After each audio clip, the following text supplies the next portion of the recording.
Hello friends, welcome to the exam hacker YouTube channel. दोस्तों, आज हम लोग यहाँ पे क्या डिस्कस करने वाले हैं। आज यहाँ पे हम लोग इस प्रश्न को यहाँ पे डिस्कस करेंगे।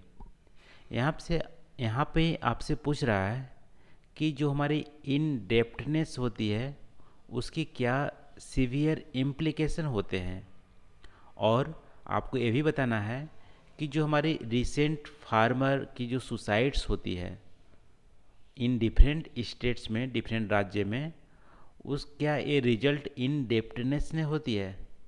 ठीक है, तो क्या अधिक ऋण ग्रस्तता जो हमारी फार्मर के लिए जो हमारी प्रॉब्लम है उसके क्या इम्प्लीकेशन होते हैं, और अधिक ऋण ग्रस्तता होने के चलते क्या फार्मर सुसाइड करते हैं डिफरेंट स्टेट में, इसको आपको यहाँ पे बताना है।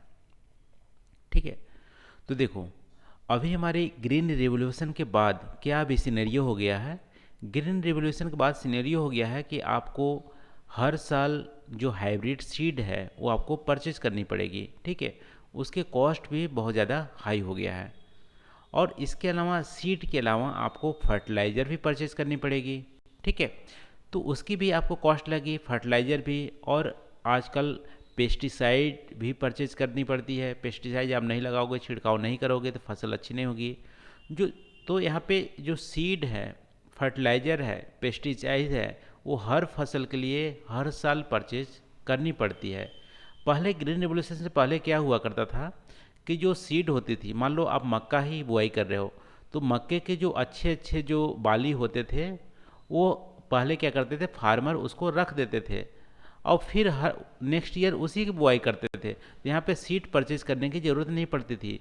पहले लोगों के पास अच्छी खासी जो जानवर रहते थे, बैल गाय रहते थे, उससे क्या है, गोबर से वहाँ पे फर्टिलाइज़र की तरह पर यूज़ किया जाता था। हालांकि ओवरऑल प्रोडक्टिविटी कम थी, लेकिन इनपुट कॉस्ट नहीं लगते थे या बहुत ही कम लगते थे। लेकिन अभी सिनेरियो हमारी बदल गई है। ठीक है, हमेशा सीड परचेज करना पड़ेगा, फर्टिलाइज़र परचेज करना पड़ेगा, पेस्टिसाइड परचेज करना पड़ेगा। इसके बाद भी उसको हार्वेस्टिंग के दौरान उसको थ्रेसर का यूज करना पड़ेगा, और लेबर कॉस्ट तो है ही। ठीक है, तो इन सब कॉस्ट के चलते हमारी जो एग्रीकल्चर है एक्टिविटीज़ है वो बहुत ही महंगी पड़ गई है। तो बड़े किसान हैं उनके लिए तो ठीक है, लेकिन जो छोटे किसान हैं उनके लिए टाइम पे जो उस समय उनके पास पैसे नहीं होते हैं कि टाइमली फर्टिलाइज़र या हम बीज को खरीद सके, तो उस टाइम पे वो उधार ले लेते हैं जो साहूकार होते हैं, या कहीं से वो उधार लेते हैं 10% 5% ब्याज के रेट पे। ठीक है, मान लो उधार भी ले लिया और बुआई भी कर दी, लेकिन यहाँ पे जो मानसून है वो हमारी इरेटिक है, समय पे होती नहीं है। समय पर नहीं होती है तो फसल हमारी बर्बाद हो जाते हैं, फसल होते ही नहीं है, या होते भी हैं तो प्रोडक्टिविटी कम हो जाती है। अब मान लो फसल हुई नहीं तो पूरी लागत चली गई, यदि हुई भी तो कम प्रोडक्टिविटी हुई, क्योंकि टाइम पे पानी नहीं होता है तो फसल अच्छी नहीं होती, तो कम प्रोडक्टिविटी की, तो हमारे आउटपुट नहीं आते हैं। तो देखो, आउटपुट नहीं आएंगे और कॉस्टली आप साहूकार से उधार लिए हो तो उसको ब्याज के तौर पे भी जमा करने होते हैं, और अपने खर्चे के लिए भी निकालने होते हैं। तो इन सब चीज़ों के चलते बहुत सारे जो किसान हैं वो बहुत ही स्ट्रेस में रहते हैं। ठीक है, स्ट्रेस में रहते हैं, उनका मेंटल इम्बैलेंस बिगड़ा रहता है इन सारी चीज़ों के चलते, और इसके चलते क्या होते हैं कि डिप्रेशन में चले जाते हैं, और डिप्रेशन में चले जाते हैं तो वही डिप्रेशन उनका फार्मर सुसाइड का कारण बनता है।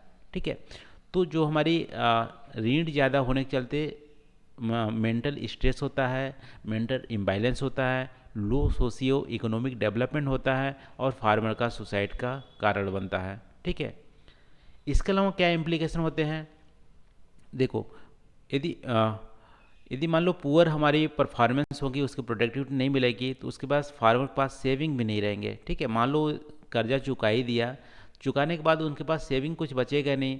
जब बचेगा नहीं तो अगले साल के लिए वो अपने फॉर्म में इन्वेस्ट नहीं कर पाएगा, और इन्वेस्ट नहीं कर पाएगा तो फिर से उनकी जो प्रोडक्टिविटी है वो हमारी लो रहेगी। तो जो पूरे लाइफ टाइम पर फार्मर क्या होता है, इसी चक्र में फंसा रहता है। लो उनके पास सेविंग नहीं होती है, ना ही वो एग्रीकल्चर में इन्वेस्ट कर पाते हैं, जिससे कि अगले साल फिर से लो प्रोडक्टिविटी होती है।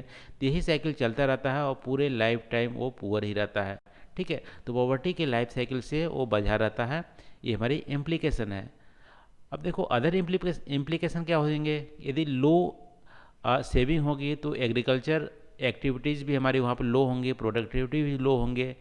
तो प्रोडक्टिव लो होंगे तो ओवरऑल जो आउटपुट है फॉर्म का वो हमारी कम होगा, जिससे कि हमारी आ, जो फूड सिक्योरिटी है वो भी हमारी हार्म होंगे, यानी ओवरऑल कंट्री की जो हमारी आउटपुट होनी चाहिए वो हमारी नहीं मिलेंगे। ठीक है।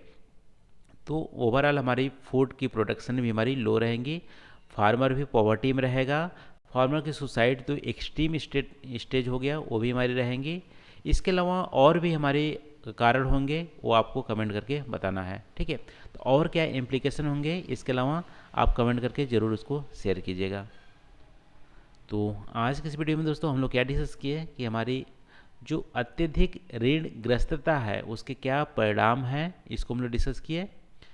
और इस देश के विभिन्न राज्यों में किसानों का आत्महत्या क्या ऋण ग्रस्तता का परिणाम है, इसको भी हम लोग रिलेट किए। ठीक है।